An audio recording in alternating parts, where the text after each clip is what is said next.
Вы смотрите специальный выпуск программы «Время новостей», в студии Анна Зубарева. Здравствуйте. Глава региона Владимир Уйба сегодня выступил с обращением к жителям республики. Уважаемые жители республики, Бурыт, добрый вечер. Сегодня я расскажу, на мой взгляд, о важных событиях. Одно из них связано с сферой образования, а второе со сферой здравоохранения.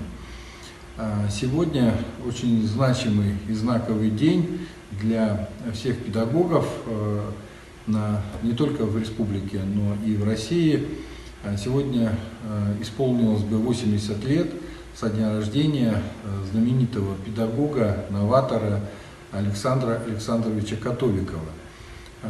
Сан Саныч, как с глубоким уважением называли педагоги Александра Саныча в республике, почти четверть века руководил школой-интернатом, который сегодня носит его имя, для детей-сирот, в том числе и для трудных социальных сирот.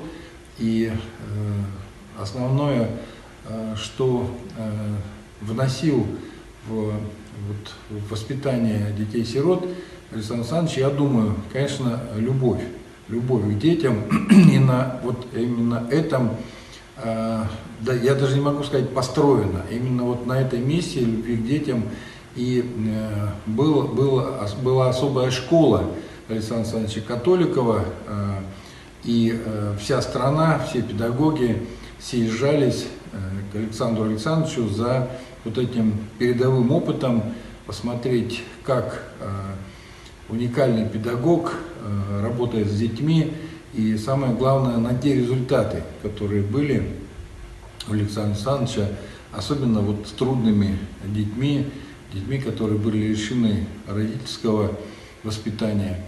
И очень важно, что это не прервалось после ухода из жизни Александра Александровича. С 1997 года в республике проводятся так называемые католиковские чтения. Сегодня в республике, в Сыктывкаре, начались 9-е католиковские чтения, и они проходят, как правило, 2 дня, хотя мне рассказывают педагоги, что в начале эти католиковские чтения продолжались неделю. И даже после вот этой недельного погружения, недельного общения в стенах интерната или вот на чтениях, педагогам не хватало времени для того, чтобы еще раз получить тот заряд, тот объем этой человечности, которая исходила от Александра Александровича при жизни. Но, тем не менее, очень важно, что эти чтения продолжаются, и, как я уже сказал, сегодня эти чтения начались, они будут идти 2 дня, и, конечно, речь идет на этих чтениях о современном мотиве, о современном воспитании детей, в том числе, конечно же, детей и оставшихся без попечительства родителей, оказавшихся в сложной жизненной ситуации, но и не только об этом, а вообще о педагогике, как о миссии, которую избрали для себя наши коллеги, педагоги, учителя. И пожелаем сегодняшним чтениям, всем, кто приехал на эти чтения, получить и открыть для себя что-то новое, что точно совершенно поможет в воспитании подрастающего поколения и детей.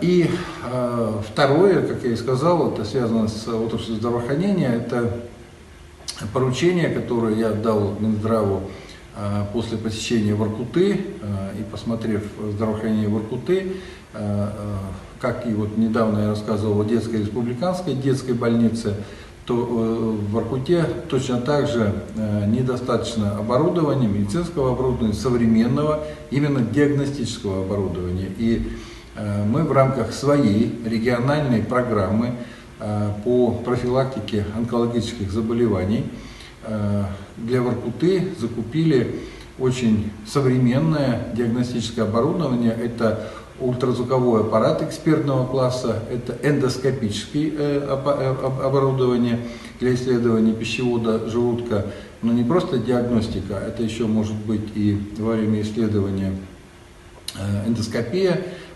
И такой еще один аппарат уникальный, колоноскоп для исследования кишечника, точно так же с функцией биопсии, взятия биопсии и исследования, а не только смотровой колоноскоп.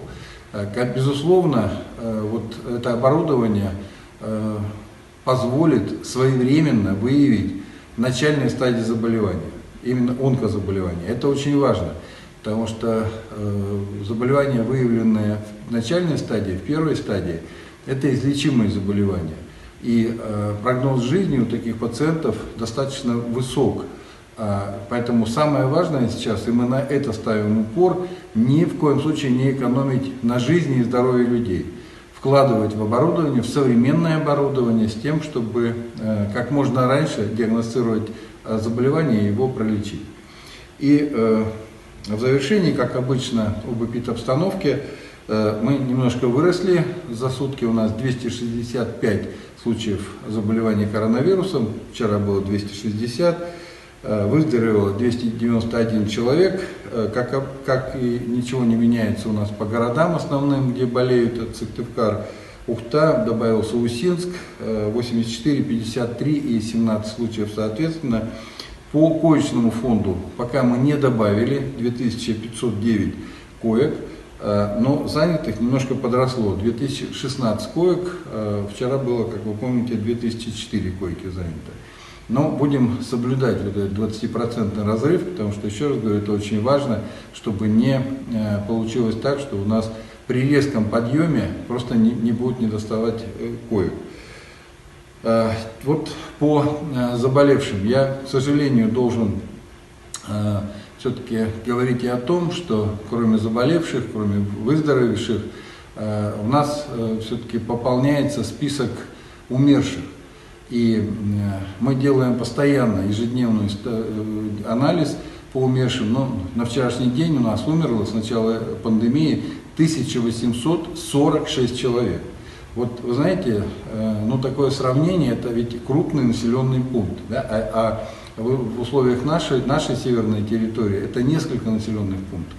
То есть, по сути, вот нужно в это вдуматься. То есть мы потеряли, ну вот, 1846 человек. И что самое страшное, мы ведь каждый день, вот я смотрю статистику ежедневно, меньше 10 человек умерших у нас за последний месяц не было. То есть 10 это самый минимум, а 13-17 человек умирает. И опять же, анализируя все умершие, среди умерших нет привитых.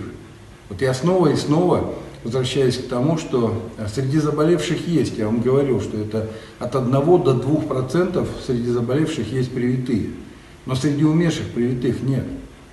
И это еще один, вот, ну я не знаю, считаю, крайний довод к тому, кто еще думает, прививаться или нет.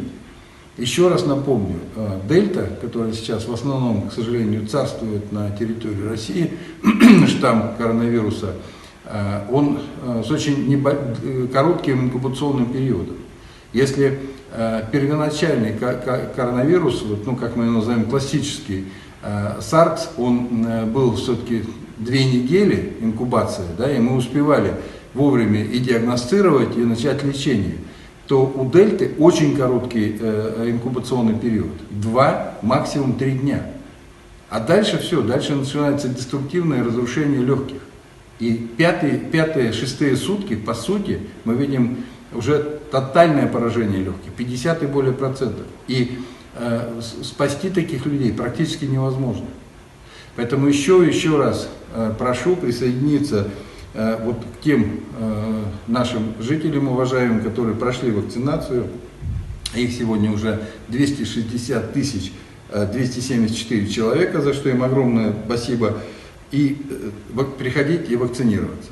По запасу вакцины, повторяю, у нас огромный сегодня резерв по вакцине, более 157 тысяч доз Поэтому, уважаемые жители республики, пожалуйста, приходите на вакцинацию. Ну, на сегодняшний день это вся информация. Обязательно соблюдайте масочный режим, берегите друг друга. Всего вам самого доброго. До следующей встречи. Вы смотрели специальный выпуск программы «Время новостей». До скорых встреч в эфире.